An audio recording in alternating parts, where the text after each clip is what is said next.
Mari kita berdoa. Besem haab we haben we ruah hakodes Elohe Ehad. Dalam nama Bapa, Putra dan Roh Kudus Tuhan yang Esa. Bapa di sorga, Tuhan kami Halik langit dan bumi, Bapa kekekalan, yang kami kenal dalam nama Yesus Kristus, junjungan ilahi kami yang agung. Kami memuji dan mengucap syukur kepadamu atas segala kasih, karunia, anugerah, limpah rahmat dan berkat-Mu. Atas segala pemeliharaan Tuhan di dalam kehidupan kami. Keselamatan, kesehatan, kekuatan, keberkatan, kelimpahan, kecukupan yang Engkau sudah berikan di dalam kehidupan kami.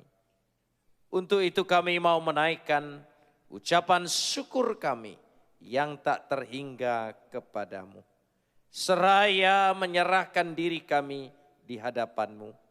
Sebab di dalam Engkau kami akan terpelihara dengan sempurna. Karena Engkau adalah pemelihara yang kekal. Untuk itu di tengah-tengah persekutuan kami, di dalam ibadah kami, di hadapan hadirat-Mu yang kudus, kami ingin menyerahkan diri kami ke dalam tangan-Mu. Pikiran, hati, roh, jiwa kami ingin buka buat Engkau dan mengakui kedaulatan firman-Mu itu berkuasa di tengah-tengah perwartaan ini. Karena firman-Mu itulah yang akan menjadi pelita dan pandu dalam setiap langkah-langkah kehidupan kami, menjadi pedoman di dalam kehidupan kami. Bahkan janji-janji-Mu yang ada dalam firman-Mu akan Engkau genapi menjadi milik kami. Karenanya kami bersehati, mohon kepadamu, biarlah kuasa Roh Kudus itu menguasai kami semua. Terima kasih Bapa, dalam nama Yesus kami berdoa. Amin. Silakan duduk. Salam. Malam ini kita akan bersama-sama membaca firman Tuhan yang terambil dari kitab 1 Samuel pasal 1 ayat 1 sampai ayat 20. 1 Samuel pasal 1 ayat 1 sampai ayat 20. Kita akan membacanya saling bersahutan. Saya akan awali ayat yang pertama, lalu jemaat menjawab ayat yang kedua, dan seterusnya saling ganti bergantian sampai tiba pada ayat 20. 1 Samuel pasal 1 ayat 1 sampai ayat 20. Ada seorang laki-laki dari Ramataim Zofim, dari pegunungan Efraim, namanya Elkana ben Yeroham ben Eluhu ben Tohu bin Zuk, seorang Efraim. Ayat 2. Orang ini mempunyai 2 istri, yang seorang bernama Hana dan yang lain bernama Penina. Penina mempunyai anak, tetapi Hana tidak. Orang itu dari tahun ke tahun pergi meninggalkan kotanya untuk sujud menyembah, mempersembahkan korban kepada Tuhan semesta alam di Silo. Di sana yang menjadi imam Tuhan ialah kedua anak Eli, Hofni dan Pinehas. Pada hari Elkana mempersembahkan korban, diberikannya kepada Penina istrinya dan kepada semua anaknya yang laki-laki dan perempuan, masing-masing sebagian. Meskipun ia mengasihi Ana, ia memberikan kepada Hana hanya 1 bagian, sebab Tuhan telah menutup kandungannya. Tetapi madunya selalu menyakiti hatinya supaya ia gusar, karena Tuhan telah menutup kandungannya. Demikianlah terjadi dari tahun ke tahun. Setiap kali Hana pergi ke rumah Tuhan, Penina menyakiti hati Hana sehingga ia menangis dan tidak mau makan. Lalu Elkana suaminya berkata kepadanya, Hana, mengapa engkau menangis dan mengapa engkau tidak mau makan? Mengapa hatimu sedih? Bukankah aku lebih berharga bagimu daripada 10 anak laki-laki? Pada suatu kali setelah mereka habis makan dan minum di Silo, berdirilah Hana, sedang Imam Eli duduk di kursi dekat tiang pintu bait suci Tuhan. Dan dengan pedih hati ia berdoa kepada Tuhan sambil menangis terseduh-seduh. Kemudian bernazarlah ia, katanya, Tuhan semesta alam, jika sungguh-sungguh engkau memperhatikan sengsara hambamu ini dan mengingat kepadaku dan tidak melupakan hambamu ini, tetapi memberikan kepada hambamu ini seorang anak laki-laki, maka aku akan memberikan dia kepada Tuhan untuk seumur hidupnya dan pisau cukur tidak akan menyentuh kepalanya. Ketika perempuan itu terus-menerus berdoa di hadapan Tuhan, maka Eli mengamat-amati mulut perempuan itu. Dan karena Hana berkata-kata dalam hatinya dan hanya bibirnya saja bergerak-gerak, tetapi suaranya tidak kedengaran, maka Eli menyangka perempuan itu mabuk. Lalu kata Eli kepadanya, berapa lama lagi engkau berlaku seperti orang mabuk? Lepaskanlah dirimu daripada mabukmu. Tetapi Hana menjawab, bukan tuanku, aku seorang perempuan yang sangat bersusah hati. Anggur ataupun minuman yang memabukkan tidak kuminum, melainkan aku mencurahkan isi hatiku di hadapan Tuhan. Janganlah anggap hambamu ini seorang perempuan dursila, sebab karena besarnya cemas dan sakit hati aku berbicara demikian lama. Jawab Eli, pergilah dengan selamat dan Adonai Israel akan memberikan kepadamu apa yang engkau minta daripadanya. Sesudah itu berkatalah perempuan itu, biarlah hambamu ini mendapat belas kasihan daripadamu. Lalu keluarlah perempuan itu, ia mau makan dan mukanya tidak muram lagi. Keesokan harinya bangunlah mereka itu pagi-pagi, lalu sujud di hadapan Tuhan. Kemudian pulanglah mereka ke rumahnya di Rama. Ketika Elkana bersetubuh dengan Hana, istrinya, Tuhan ingat kepadanya. Maka setahun kemudian mengandunglah Hana dan melahirkan seorang anak laki-laki. Ia menamai anak itu Samuel, sebab katanya, aku telah memintanya daripada Tuhan. Kapot leha Adonai Elohenu kapot leha. Segala kemuliaan ya Adonai Tuhanku, kemuliaan bagimu. Saudara-saudara yang dikasihi Tuhan, sebagai satu latar belakang supaya kita mengetahuinya, kitab 1 Samuel, khusus pasal 1 ini, bercerita tentang kelahiran Samuel dan keluarganya. Dalam kitab Samuel ada 3 tokoh, Samuel, Saul, dan Daud. Dikatakan di sini dengan jelas sekali, ayah Samuel bernama Elkana, adalah dari kaum Lewi, dari keturunan Kehat. Artinya apa? Ia berasal dari garis keturunan Lewi yang sangat dihormati di dalam suku itu. Dan itu tercatat dalam 1 Tawari pasal yang ke-6. Zub adalah leluhur dari Elkana. Ialah adalah seorang yang berasal dari Efraim. Efraim nama lain dari Bethlehem Yehuda atau disebut Efrata di dalam kitab Rut pasal yang pertama. Kita lihat di sana. Dari sinilah mereka ini berasal.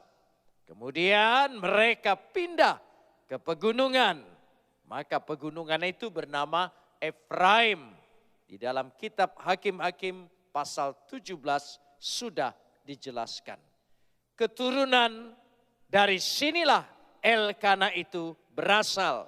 Sehingga dia disebut berasal dari pegunungan Efraim.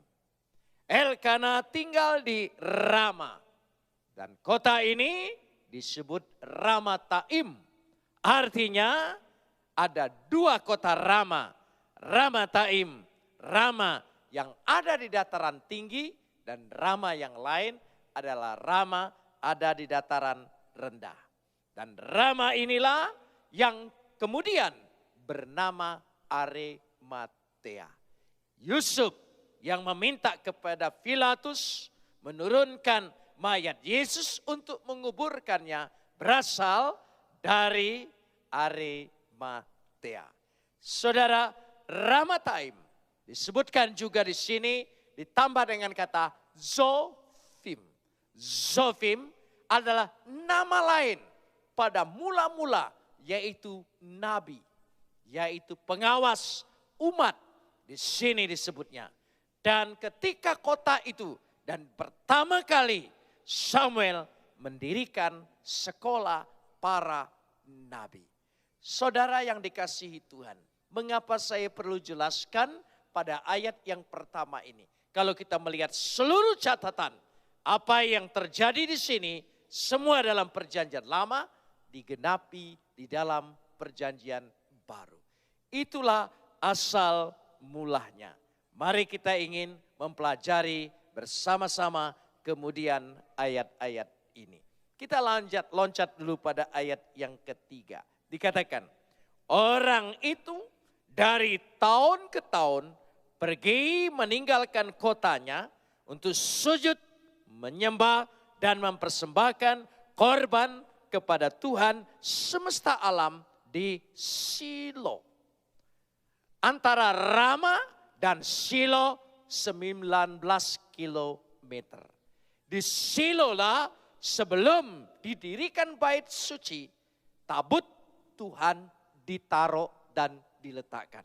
Sehingga menjadi pusat penyembahan ritual daripada orang Yahudi.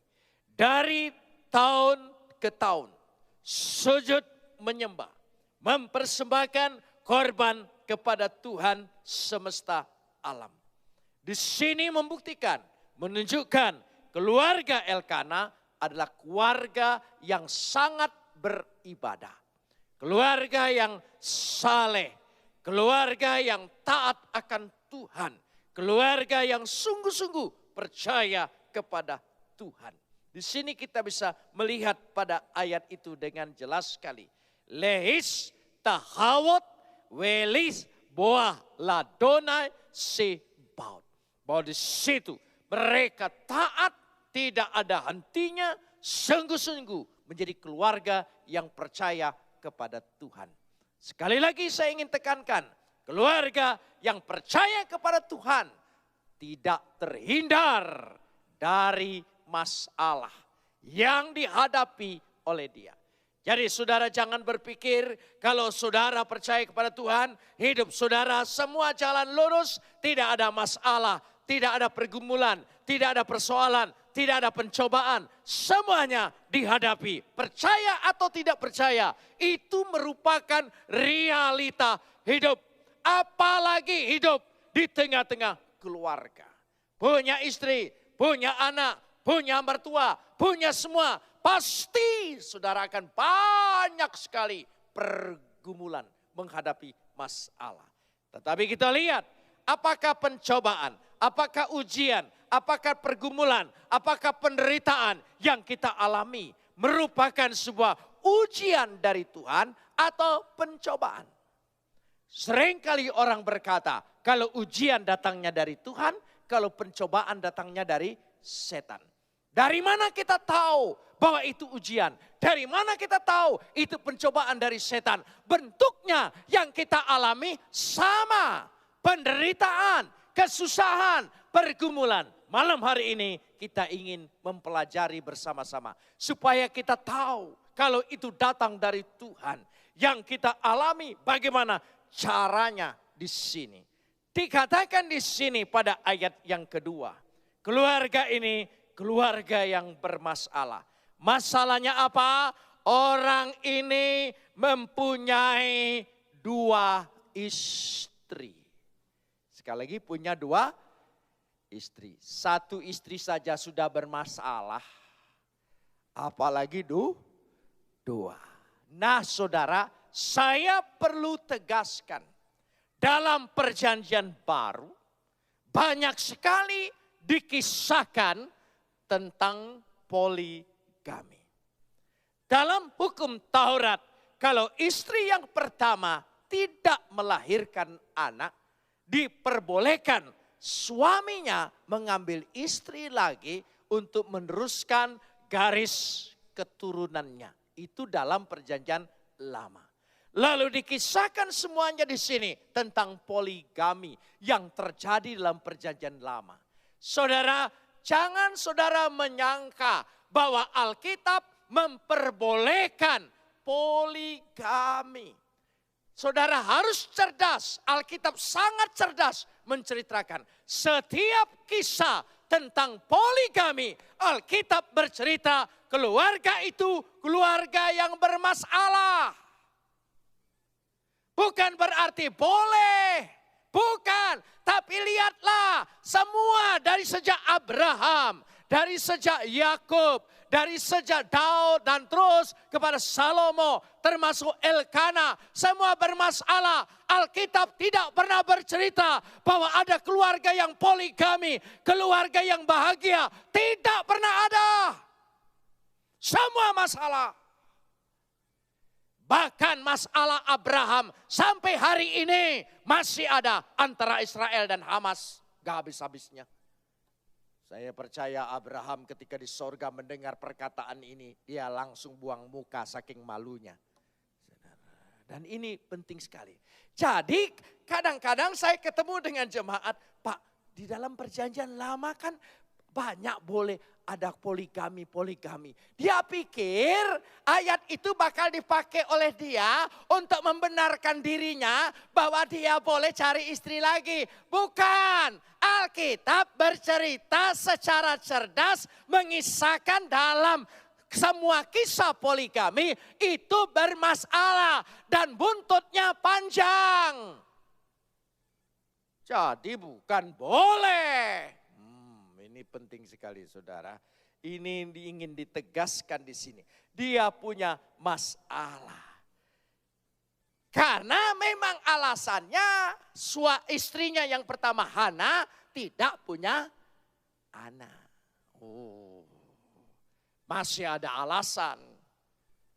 Kita poligami tanpa alasan. Saudara, itu masih ada alasan. Karena dikatakan di sini, saya ingin tegaskan sekali lagi. Mari kita lihat ayat yang ke-6. Tetapi madunya selalu menyakiti hatinya. Supaya ia gusar. Madunya, syarah. Kata syarah diterjemahkan oleh bahasa Indonesia madu. Itu salah.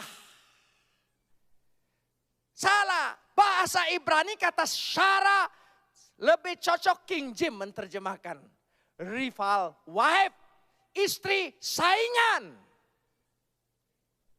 Bukan madu, racun. Loh, ini penting. Bahasa Indonesia ini merangsang orang madu. Oh, jadi saya perlu cari madu supaya tambah sehat, tambah kuat. Bahaya itu saudara. Salah. Saya katakan ini bahasa yang salah. Tidak. Kata syarat itu berarti untuk menunjukkan sesuatu masalah yang besar yang akan dihadapi. Maka saya katakan lebih tepat diterjemahkan racunnya itu. Coba lanjutkan ayat 6. Tetapi madunya selalu apa? Lebih keras apa? Masa kalau madu menyakiti Lebih cocok terjemahannya apa? Racunnya itu. Itu lebih cocok saudara. Sebab akibat itu harus sama bahasa itu. Ini penting. Saya protes istilah Indonesia tidak cocok untuk diterjemahkan di sini. Jadi lebih cocok saingan. Kalau saingan memang seperti itu. Ayat 6b dikatakan di sini. Karena Tuhan telah menutup kandungannya. Kisagar Adonai Beat Rahmat. Tuhan menutup. Coba saudara. Tuhan ini mengapa? Seperti membuat masalah. Lalu apa maksud Tuhan? Tuhan menutup kandungannya. Tuhan tidak mengizinkan Hana punya anak. Mengapa Tuhan menutup kandungannya? Oh, ini penting sekali. Orang Ibrani menganggap kalau orang tidak punya anak, berarti dia tidak mendapat rahmat. Dia tidak mendapat berkat dari Tuhan. Sehingga ia menjadi cemoohan bagi Penina. Dan terus menerus sehingga Hana mengalami pergumulan. Mengapa Tuhan menutup kandungannya? Mengapa begitu Tuhan berikan? Saya ingin kasih contoh begini. Kalau saudara punya pergumulan, punya masalah, punya penderitaan. Bagaimana caranya kita? Kita menolak. Tidak mau ada masalah. Makin saudara menolak, makin berat persoalan itu dirasakan, ditanggung di dalam kehidupan kita. Satu contoh. Kedua, saudara menerima pencobaan, penderitaan, masalah itu dengan kata yang lebih rohani, pasrah. Makin saudara menyerah, makin saudara menerima, makin saudara takluk, tidak berdaya. Lalu apa yang salah di sini? Menolak salah, menerima salah. Yang benar bagaimana? Mengerti. Mengerti. Jadi sekali lagi, bukan menolak, bukan menerima, tapi mengerti. Coba kita katakan bersama. Mengerti. Sekali lagi. Kita mau mengerti. Dengan kita mengerti apa maunya Tuhan, apa keinginan Tuhan, apa rencana Tuhan. Karena dikatakan di sana tadi Tuhan menutup kandungannya. Berarti kalau Tuhan menutup, dia sanggup membuka. Mau mengerti. Ini sulit. Saya kasih contoh supaya gampang. Apa bedanya Pak? Menolak, menerima, mengerti. Oh begini bedanya. Kalau saudara keras menolak, kuat seperti besi. Besi coba rendam dalam air. Berapa lama besi itu dalam air akan kemudian apa? Karatan. Menerima seperti kayu. Saudara rendam itu kayu dalam air. Makin lama makin lapuk dan busuk. Harusnya bagaimana? Seperti spon. Tahu spon? Spon? Coba spon masukkan ke dalam gelas yang penuh air. Begitu saudara masukkan, tidak berapa lama dia menyerap semua. Dan air yang dalam gelas itu tinggal setengah. Bahkan bisa habis. Jadi itu mengerti, kita menyerap ketika ada pencobaan, ada pergumulan, ada beban, ada penderitaan. Coba kita mau mengerti apa keinginan Tuhan, apa rencana Tuhan. Di balik semua peristiwa ini terjadi, menimpa kehidupanku. Aku percaya tidak sampai di sini ada maksud Tuhan yang lebih besar di dalam kehidupanku. Tuhan ingin melihat penderitaan Hana sampai dalam titik nadir. Ketika dia menderita sampai titik nadir, dia berserah kepada Tuhan. Dia tahu betul-betul penyerahan sepenuhnya kepada Tuhan.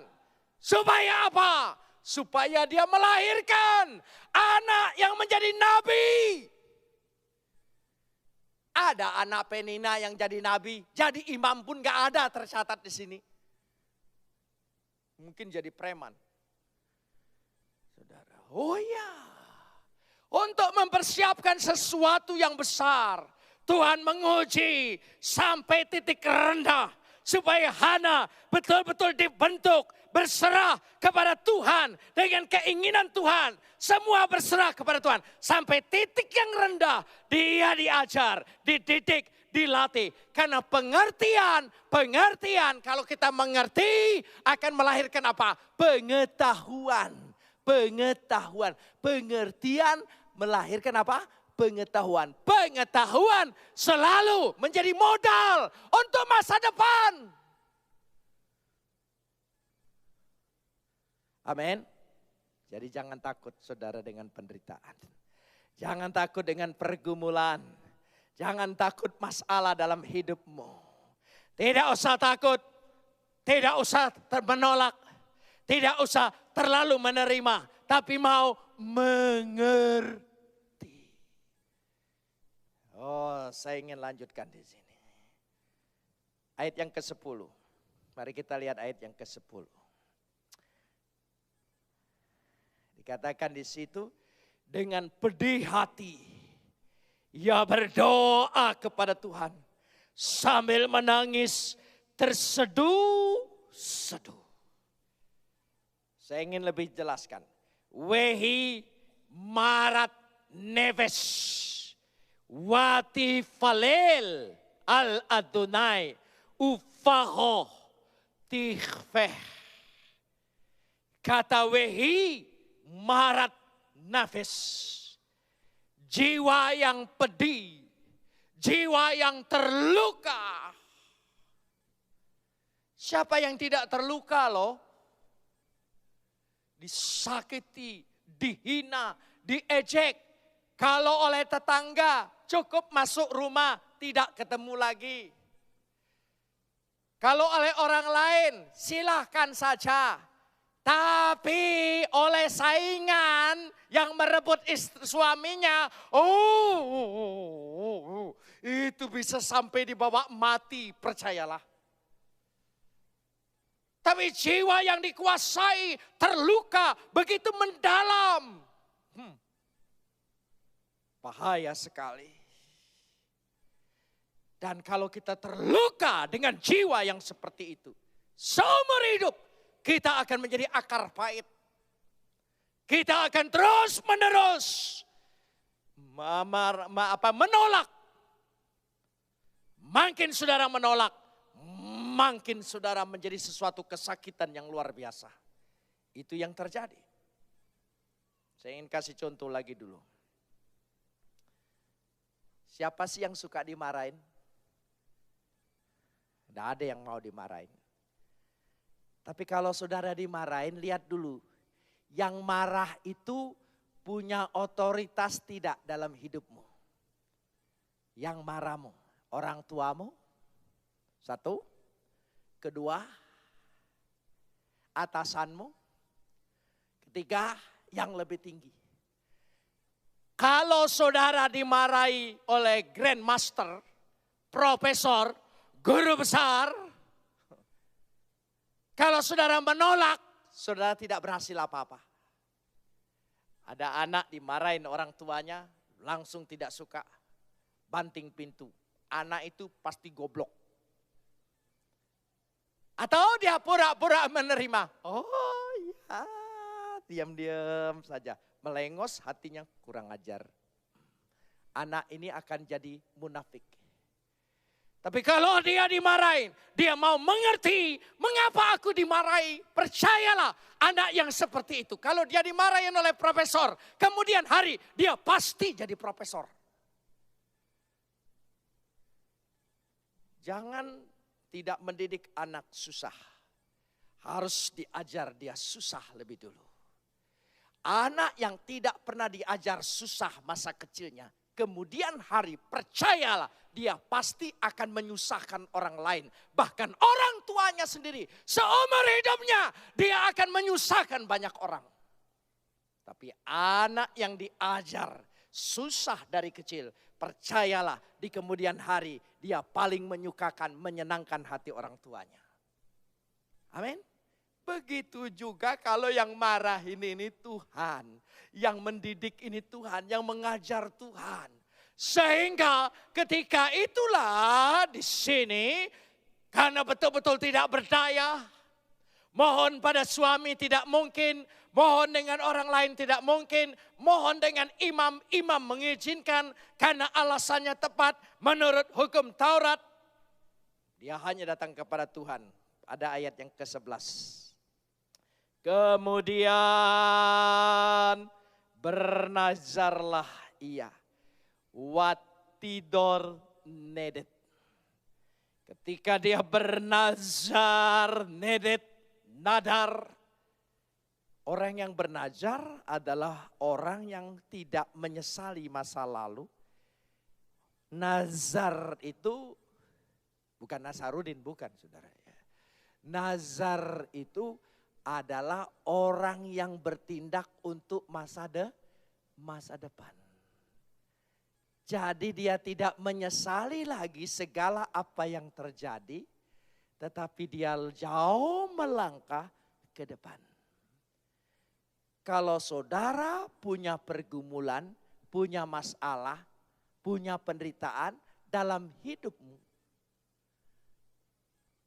jangan terlalu berpikir untuk sekarang. Tapi kemudian, saya kasih contoh lagi. Kita sering menggunakan alat elektronik di rumah, pribadi, di mana saja. Dari yang kecil handphone sampai yang terbesar kendaraan.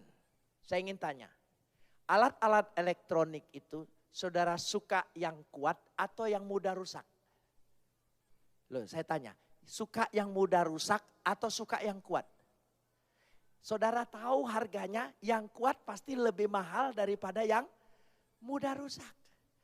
Karena prosesnya juga lain, bahannya juga lain. Kalau saudara suka barang yang kuat, ya walaupun mahal, walaupun mengalami proses, Tuhan juga suka anak-anaknya yang kuat, yang tabah, yang tekun, yang kokoh. Bukan yang lembek. Karena itu dia diuji oleh berbagai-bagai pencobaan, oleh berbagai-bagai beban, oleh berbagai-bagai masalah. Tapi dia tetap kokoh. Orang yang seperti itu pasti dipakai Tuhan luar biasa. Amin. Jangan saudara pikir Tuhan tidak sayang kita ketika kita mengalami masalah. Justru dia sangat sayang kita karena ingin membentuk kita menjadi manusia-manusia luar biasa. Oh, ini penting sekali. Sehingga ada ujian. Penderitaan itu dibentuk. Kita loncat dulu. Bernazarlah dia kepada Tuhan semesta alam. Yahweh Sebaot atau Adonai Sebaot. Kata Yahweh Sebaot menunjukkan kekuasaan Yahweh sangat besar. Dengan kata lain, tanpa batas. Saudara percaya Tuhan punya kekuasaan besar sekali? Tanpa batas? Kalau tanpa batas, kita ini selalu terbatas. Tidak ada lain, kita yang terbatas ini tidak pernah mengerti ke depan mengapa ini terjadi. Kalau kita tidak mengerti, bukan kita berontak, bukan kita menolak, kita duduk dengan diam untuk mengerti sambil kita berkata dan berdoa kepadanya supaya ke depan kemudian Tuhan memberikan sesuatu yang luar biasa di dalam kehidupan kita. Amin. Oh, ini tindakannya. Mari kita lanjutkan sekarang ini. Ayat yang ke-12. Terus menerus berdoa di hadapan Tuhan. Hirbeta lehit falil litne Adonai. Oh, dikatakan sini. Ayat yang ke-15 lebih meningkat lagi. Aku seorang perempuan yang sangat bersusah hati. Seorang perempuan yang sangat bersusah hati. Bahasa Ibraninya bukan begitu. Anohi, saya, Isah, perempuan. Kesah, ru'ah. Kata kesah, ru'ah bukan bersusah hati. Ru'ah itu roh. Dia bergumul di dalam roh. Dia bergumul dengan roh. Sehingga roh Tuhan itu di sini dikatakan menguasai dia, menaklukkan rohnya. Sehingga di dalam pergumulannya dia betul-betul berserah kepada roh Tuhan. Roh itu menyangkut kehidupan. Kalau kita luka di sini di permukaan badan, itu belum masuk menusuk ke jiwa. Tapi kalau sudah terluka sampai ke dalam, satu-satunya jalan keluarnya, saudara tidak karena sakit hati, akar pahit, tapi saudara bergumul di dalam roh. Undang Roh Kudus itu masuk ke dalam hidupmu, sehingga betul-betul memberikan pengertian kepada engkau. Ketika dia memberikan pengertian kepadamu. Pengertian. Kita lanjutkan ayat 18 sampai ayat 20. Ayat 18. Kita baca dulu. Sesudah itu, berkatalah perempuan itu, biarlah hambamu ini mendapat belas kasihan daripadamu. Tolong sambung. Lebih keras bersama-sama. 1, 2, 3. Oh, ya. Lalu apa? Lalu apa? Saudara pikir dia keluar dari bait suci. Harfiah kelihatan seperti itu. Setelah dia mendapat berkat dari Imam Eli, dia keluar. Tapi dalam sastra Ibrani, kalau dihubungkan daripada ayat-ayat sebelumnya, dia keluar dari sakit hatinya. Dari kecemasannya, dari tidak ada harapannya, dari akar pahitnya, dia keluar. Dia tidak ingin terpuruk dengan sakit hatinya. Dia tidak ingin terpuruk dengan dendamnya. Dia tidak ingin terpuruk dengan jiwanya yang begitu pedih. Tidak, dia keluar. Setelah keluar, tolong lanjutkan. Mukanya, tolong sambung lagi. Oh, mukanya apa? Oh, bagus sekali. Ufaneha lohayu loot. Loh itu tidak, dikatakan 2 kali. Mukanya tidak muram lagi. Ufeneha lohayu loot. Mukanya tidak muram lagi. Dan tidak lagi menaruh kesusahannya. Berarti ada sukacita. Amin saudara. Oh ini. Kalau saudara berdoa dengan dendam. Berdoa dengan akar pahit. Sampai mati engkau tidak akan memperoleh jalan keluar.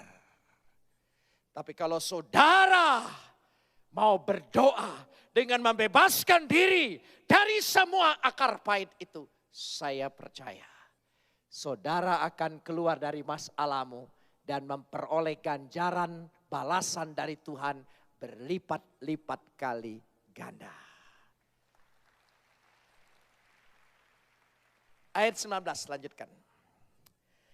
Keesokan harinya bangunlah mereka itu pagi-pagi, lalu sujud di hadapan Tuhan. Wayis tahawu libne Adonai. Bahasa Indonesia tidak kelihatan.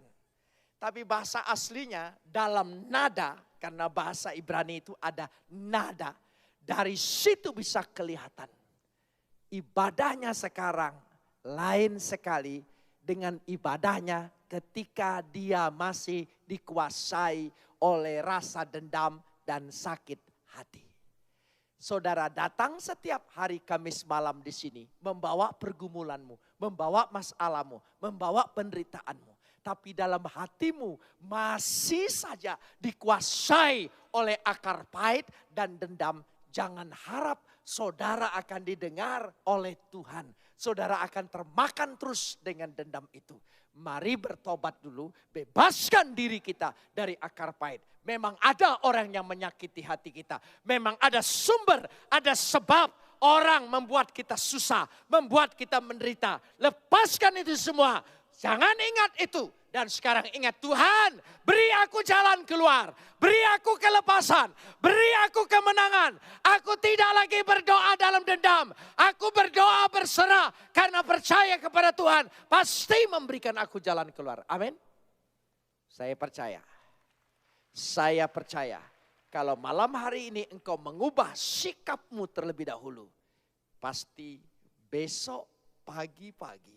Saudara akan merasakan jamahan Tuhan sudah mengubah hatimu dan hidupmu menjadi baru.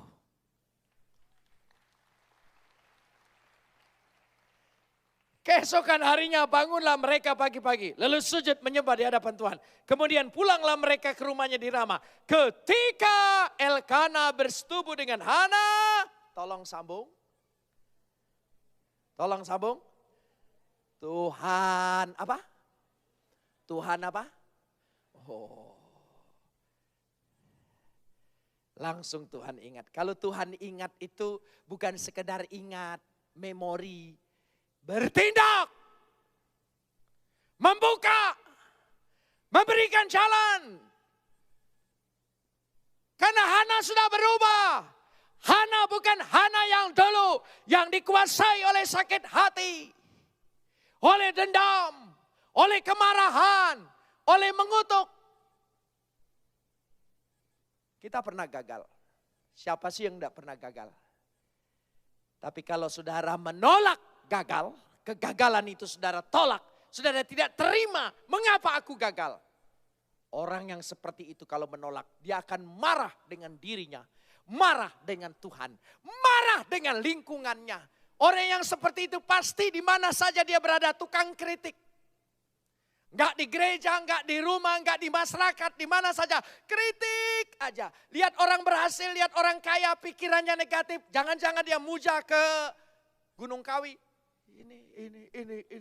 Selalu saja. Pikirannya jelek sekali. Pikirannya negatif selalu. Itu tandanya. Kalau saudara ketemu dengan orang seperti ini. Oh, orang ini sedang menolak kegagalannya. Dia sedang berontak dengan dirinya. Kalau ada orang gagal, dia terima kegagalannya. Dia terima kegagalannya. Bahaya. Apa bahayanya? Orang seperti itu jadi trauma. Tidak berani bertindak. Tidak berani berusaha. Tidak mau berbuat lagi. Serba takut dan dikuasai ketakutan.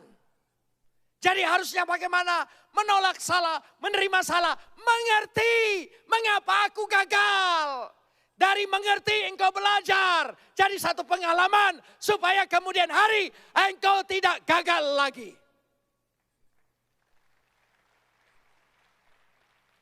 Amin.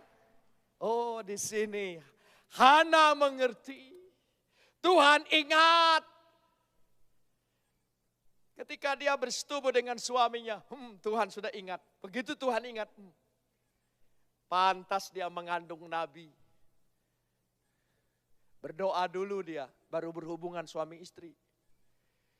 Ini hubungan suami istri tidak pernah ingat Tuhan. Makanya anaknya preman, wajar saudara. Loh iya, wajar. Oh, di sini dia sujud menyembah di hadapan Tuhan. Dan Tuhan ingat, Wayikereha Adonai, Wayikereha Adonai. Tuhan bukan sekedar ingat, Tuhan memberkati, Tuhan membuka kandungan yang sudah Tuhan tutup, dibuka. Apapun yang ditutup, Tuhan sanggup buka. Saudara mengimani? Tuhan sanggup membuka jalan bagimu? Tuhan sanggup buka segala sesuatu.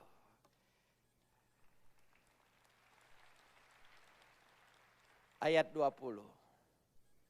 Ayat 20. Maka setahun kemudian mengandunglah Hana dan melahirkan seorang anak laki-laki. Ia menamai anak itu apa? Samuel. Sebab katanya, tolong sambung. Aku telah memintanya daripada Tuhan. Arti Samuel, aku telah memintanya daripada Tuhan. Sampai di situ.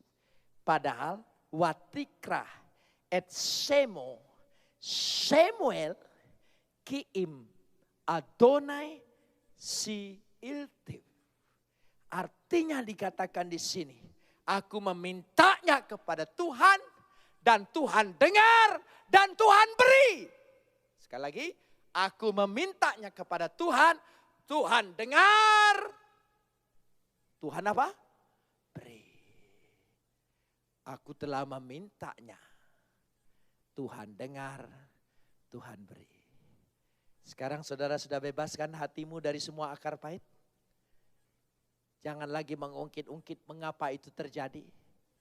Jangan lagi panas hati gara-gara si anu, gara-gara si anu, gara-gara si anu. Bebaskan itu semua. Mari kita berdoa sungguh-sungguh. Meminta kepadanya. Saudara percaya Tuhan pasti dengar malam hari ini? Dan Tuhan akan apa? Beri. Saudara yang percaya, angkat tanganmu. Saudara meminta semuanya. Tuhan dengar semua permintaanmu. Dan Tuhan pasti memberi. Dalam nama Yesus. Dari situ saya loncat pada ayat 27. Hana membuat kalimat yang bagus. Untuk mendapat anak inilah aku berdoa. Dan Tuhan telah memberikan kepadaku apa yang ku minta kepadanya.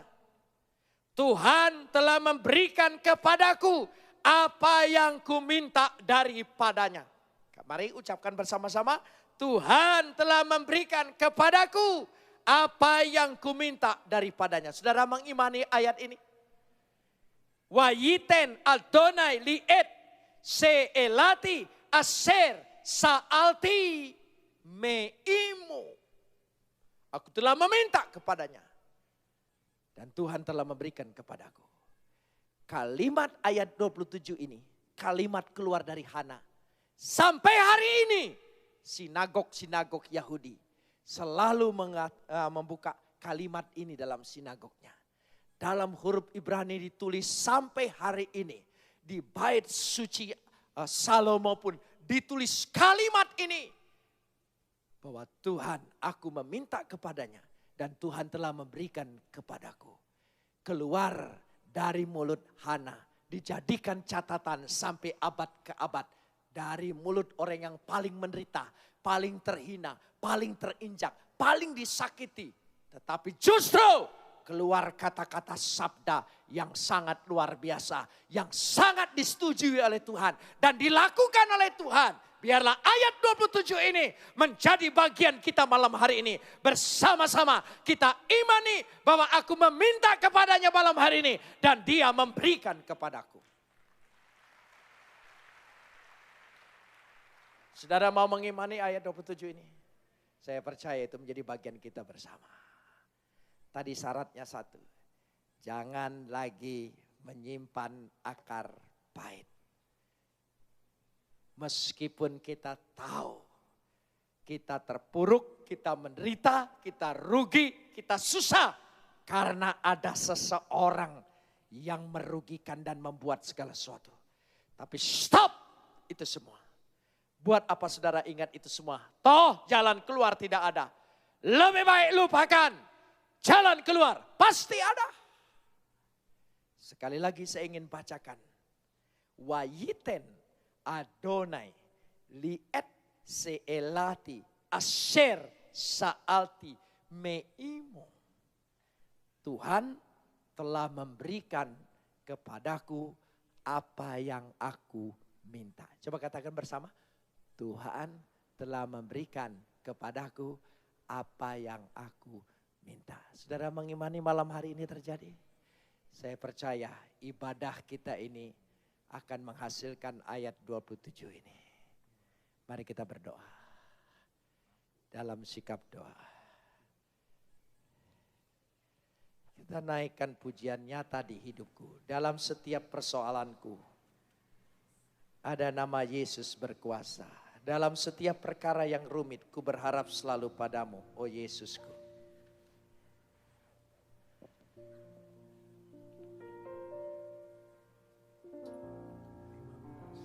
Setiap persoalanku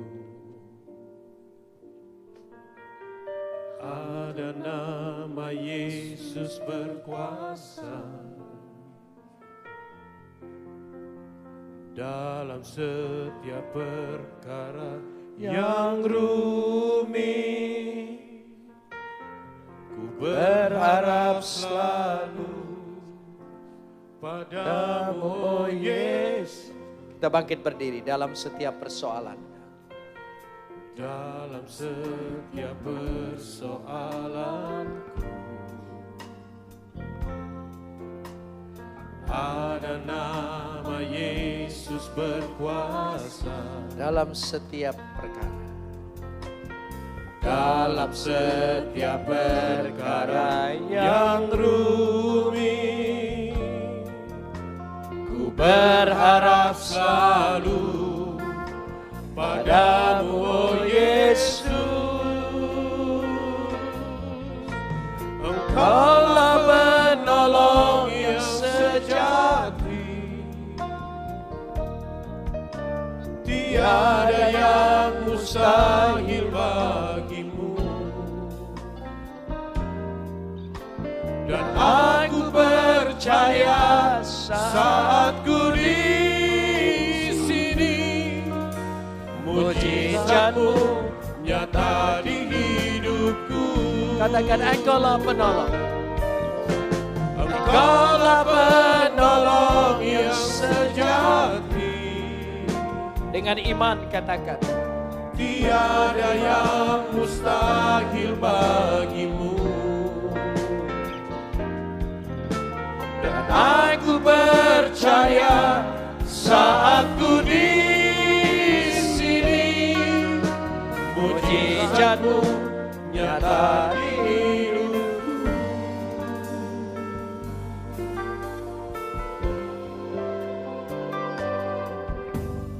Dalam setiap persoalanku, Dengan iman katakan ada nama Yesus. ada nama Yesus berkuasa. Dalam setiap perkara. Dalam setiap perkara yang rumit, ku berharap selalu padamu, oh Yesus. Engkaulah penolong yang sejati, tiada yang mustahil bagimu. Dengan iman katakan. Dan aku percaya saat ku di sini, mujizatmu nyata di hidupku. Katakan lagi engkaulah penolong. Engkaulah penolong yang sejati, tiada yang mustahil bagimu. Beri pernyataan iman. Dan aku percaya saat ku di sini, mujizatmu nyata di hidupku. Biar hanya spot saja. Dalam sikap doa. Ada banyak masalah, ada banyak persoalan, ada banyak penderitaan, ada banyak kesusahan yang terjadi dalam hidup kita. Kalau kita mengerti, maka semua itu menjadi ujian, batu loncatan untuk kita memperoleh yang lebih baik di depan kehidupan kita. Tapi kalau saudara terpuruk, sekedar menyesali semua yang terjadi, selalu mencari, tetapi tidak pernah mengerti,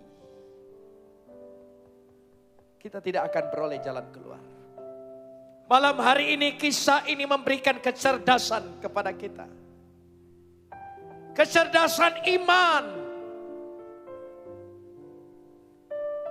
Kalau saudara mengerti mengapa itu terjadi, untuk mendidikmu, mengajarmu, supaya engkau lebih kuat, lebih tekun, lebih konsisten dalam segala perkara. Saya percaya kita akan melahirkan perkara-perkara yang besar dalam kehidupan kita. Sebagaimana Hana melahirkan perkara-perkara yang besar.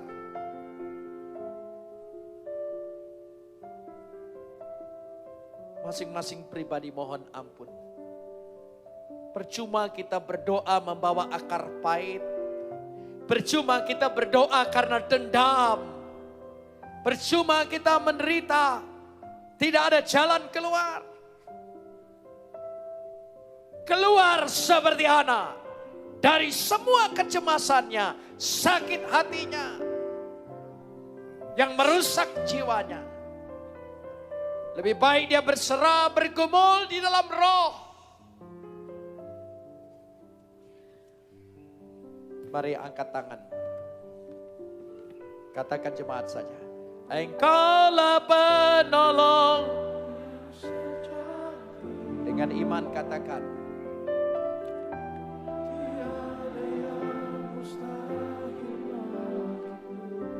Beri pernyataan iman.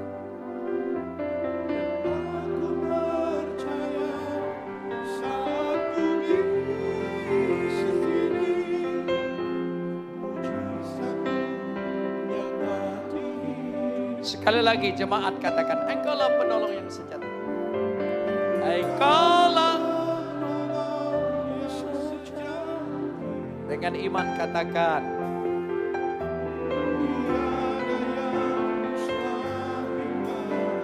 Sekarang waktunya.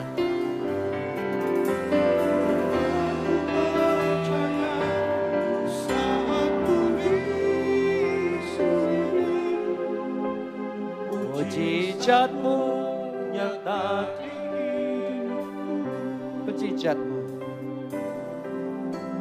Mujizatmu nyata di hidupku. Katakan lagi mujizatmu. Mujizatmu nyata di hidupku. Mari kita sembah Dia. Terpujilah Engkau. Mari kita bergumul di dalam roh, berserah di dalam roh.